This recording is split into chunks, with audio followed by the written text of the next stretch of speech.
رسول اللہ صلی اللہ علیہ وسلم نے ارشاد فرمایا، 5 چیزوں سے پہلے غنیمت سمجھو۔ اس پر میرا بیان چل رہا تھا۔ افسوس اس پر ہوتا ہے کہ ہم اول تو وقت کو غنیمت سمجھتے نہیں ہیں۔ غنیمت سمجھنے کا مطلب کیا ہے؟ جیسے نبی نے فرمایا کہ صحت سے، بیماری سے پہلے صحت ہے، اس کی قدر کرو۔ غنیمت سمجھنے کو ہم آج کی زبان میں یوں بھی کہہ سکتے ہیں، اس کو ویلیو دو، اس کی قدر کرو، احساس کرو کہ اللہ نے تمہیں ایک بہت بڑی نعمت دی ہے۔ وہ نعمت کیا ہے کہ آج صحت ہے، یہ صحت ہمیشہ نہیں رہے گی، اس کی قدر کر لو۔ آج فراغت ہے، کل کسی ایسے کام میں مشغول ہو سکتے ہو کہ کل تمہیں ٹائم نہ ملے۔ آج جوانی ہے، کل ایسا بڑھاپا آ سکتا ہے کہ حسرت کے سوا کچھ بھی نہ کر سکو۔ جو کام کرنے کی آج تمہارے اندر صلاحیت ہے، وہ صلاحیتیں ختم ہو جائیں گی۔ آج اللہ نے تمہیں مالی وسعت دی ہے، کوئی بھروسہ نہیں، کل غربت آ جائے، قحط آ جائے، مالی لحاظ سے تنگی آ جائے۔ بڑے بڑے مالدار لوگ بزنس میں لاس ہوتا ہے، کاروباری لوگ جاب لیس، ملازم پیشہ لوگ جاب لیس ہو جاتے ہیں، اور آج زندگی ہے، کل یہ زندگی ختم ہو جائے گی۔ تو یہ 5 چیزیں ہیں جن کی قدر کرنے کا ہمارے نبی صلی اللہ علیہ وسلم نے ہمیں حکم دیا ہے۔ اب جس بات پہ افسوس ہوتا ہے وہ تو میں ابھی بیان کرتا ہوں کہ افسوس کس بات پہ ہوتا ہے۔ وہ تو دینداروں پہ افسوس ہوتا ہے کہ اس حدیث کو صحیح جگہ فٹ نہیں کرتے۔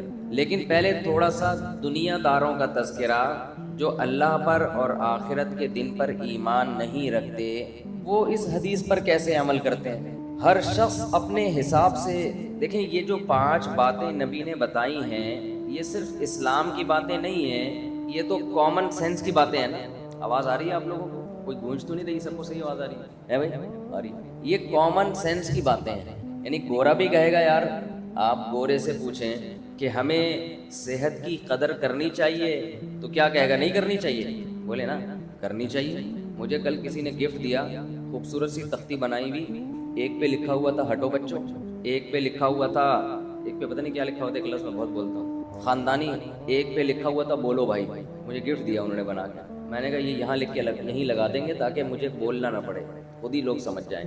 تو آپ بتائیے، کسی انگریز سے اگر کوئی پوچھے کہ ہمیں صحت کی قدر کرنی چاہیے بیماری سے پہلے، وہ جواب میں کیا کہے گا؟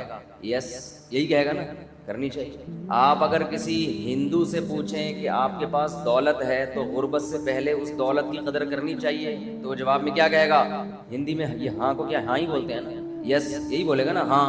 دھنیہ واد، دھنیہ واد کسے کہتے ہیں؟ شکریہ، دھنیہ واد، شکریہ، یہ کہے گا کہ آپ نے بڑی اچھی بات کی۔ اور کسی ڈاکٹر سے آپ پوچھیں کہ ہمیں صحت کی قدر کرنی چاہیے بیماری سے پہلے، تو وہ کہے گا ہمارا تو ٹاپک ہی یہی ہے بھائی، بیماری سے پہلے کس کی قدر کرو؟ صحت کی قدر کرو۔ تو یہ ایسا ٹاپک ہے کہ یہ صرف اسلام کی بات نہیں ہے، دنیا میں ہر مذہب کو ماننے والے، ہر دھرم کو ماننے والے، ہر دین کو ماننے والے، کامن سینس رکھنے والے، سب یہی کہتے ہیں کہ صحت کی قدر کر لو بیماری سے پہلے، پیسے کی قدر کر لو غربت سے پہلے، اور فراغت کی قدر کر لو مشغولیت سے پہلے، جوانی کی قدر کر لو بڑھاپے سے پہلے، زندگی کی قدر کر لو موت سے پہلے۔ اس میں کسی کا کوئی اختلاف نہیں ہے۔ تو جب اختلاف نہیں ہے تو ہمارے نبی صلی اللہ علیہ وسلم نے ہمیں اتنی اہمیت سے یہ کیوں بتایا؟ اہمیت کیوں بتایا؟ اسلام نے اس بارے میں کیا ہدایات دی؟ اصل میں اسلام جس طرح سے ان 5 چیزوں کی، 5 نعمتوں کی قدر کروا رہا ہے، وہ اسٹائل کچھ اور ہے۔ غیر مسلم 5 نعمتوں کو جو کہہ رہا ہے نا ویلیو دو، اس کا ویلیو دینے کا مطلب کچھ اور ہے۔ سمجھ میں آ رہی ہے بات کہ نہیں آ رہی ہے؟ جب ہندو کہتا ہے کہ صحت کی قدر کرو، ڈاکٹر کہتا ہے صحت کی قدر کرو، عیسائی کہتا ہے صحت کی قدر کرو، وہاں قدر کا مطلب بولو نا کچھ اور۔ دولت کی قدر کرو، کچھ اور مطلب ہے ان کا۔ جب کوئی بزنس مین کہتا ہے پیسے کی قدر کرو تو اس کا مطلب کچھ اور اسلام کا مطلب کچھ اور ہے۔ تاجر جب کہتا ہے نا یار پیسے کی قدر کرو، مطلب یہ کہ سونا خرید کے رکھ لو، ڈالر اور مہنگا ہوگا۔ مطلب کیا ہے؟ ابے کرنسی ڈی ویلیو، آج کل سب کی زبان پہ یہی بات ہے، ابے سونا رکھ لے، ورنہ یہ ڈبل روٹی جو آج کتنے کی مل رہی ہے، ابھی پرسوں تو کراچی میں تھا میں، تو کتنے کی تھی؟ 150 کی نا، ابھی 2 دن کے بعد کتنے کی ہو گئی؟ 200 کی ہو گئی۔ ہونے والی مہر لوگ رکھتے ہیں نا، مہر صبح شادی ہوئی مہر رکھا 25,000، شام تک رخصتی سے پہلے وہ 12,000 کی ویلیو کا رہ گیا وہ، ٹھیک ہے نا، اتنی تیزی سے کرنسی نیچے آ رہی ہے۔ حکومت کو چاہیے کہ ایک ہی دفعہ میں گلا گھونٹ کے مار دے، بھائی کیوں تڑپا کے ترسا کے مار رہے ہو یار، پیٹرول ایک ہی دفعہ 1,000 روپے لیٹر کر دو، روز روز کی ٹینشن سے جان چھوٹ جائے گی۔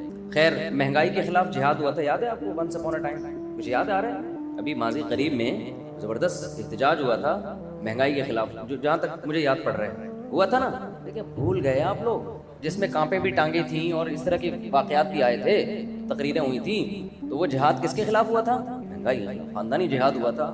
اور آج تو بڑا زبردست کامیاب جہاد ہوا کہ $100 کتنا تھا اس وقت جب مہنگائی کے خلاف جہاد شروع ہوا تھا؟ 160، اور اب کتنا ہے؟ 290 یا 80 تک پہنچ گیا، تو یہ زبردست جہاد ہوا تھا۔ اصل میں ہم لوگ کی، مجھے ابھی نیند پوری نہیں ہوتی تو میرے کھوپڑی پر گھومنے شروع کر دیتی ہے، الٹی الٹی چیزیں میرے بیان میں آنا شروع ہو جاتی ہیں، اللہ بچائے ہماری حالت۔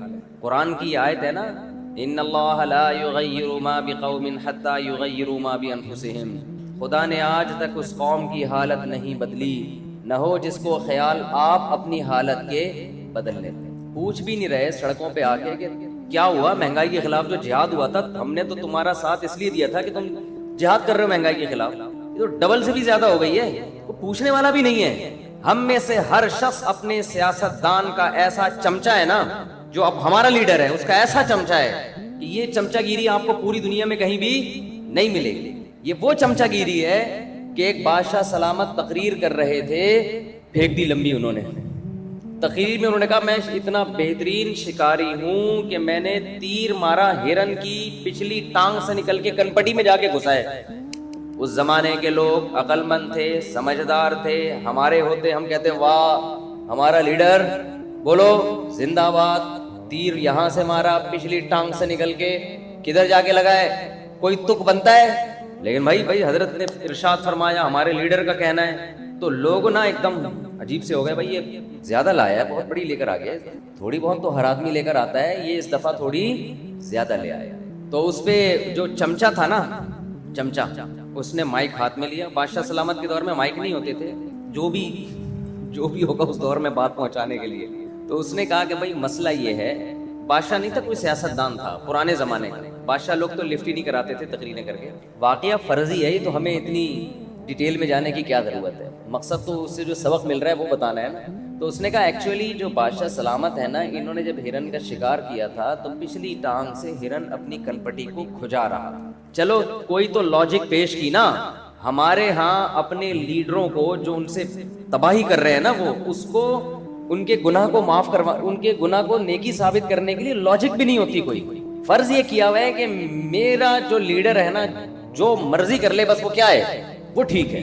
اب سب چپ بیٹھے ہوئے مہنگائی کے خلاف، جنہوں نے جہاد کیا تھا چپ چاپ ایک دم، کہیں سے آواز نہ آئے، قوم بھی نہیں پوچھ رہی کہ یار وہ جو کانپے ٹانگتی تھی جن کی، اور جو کہہ رہے تھے کہ میں یہ کر دوں گا میں یہ کر دوں گا، وہ جنہوں نے تقریر کی تھی کانپے ٹانگنے والی، ان سے پوچھو یار وہ کہاں ہیں، آپ تو مارکیٹ سے کیا ہیں شارٹ ہے، اب کریں نا احتجاج۔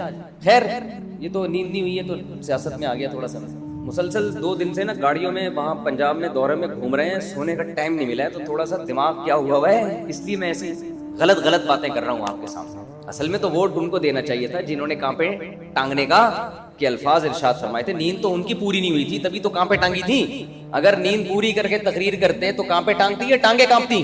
پھر تو ٹانگیں کانپتی نا۔ تو اب میرے پاس بھی ایک جواز آ گیا، اگر وہ مجھ سے پوچھیں کہ آپ یہ ہمارے خلاف آپ نے سیاسی تقریر کیوں کی، تو میں کہہ دوں گا بھائی میری نیند پوری نہیں ہوئی تھی۔ وہ کہیں جب نیند پوری نہیں ہوئی تھی تو ممبر پہ کیوں بیٹھے آپ؟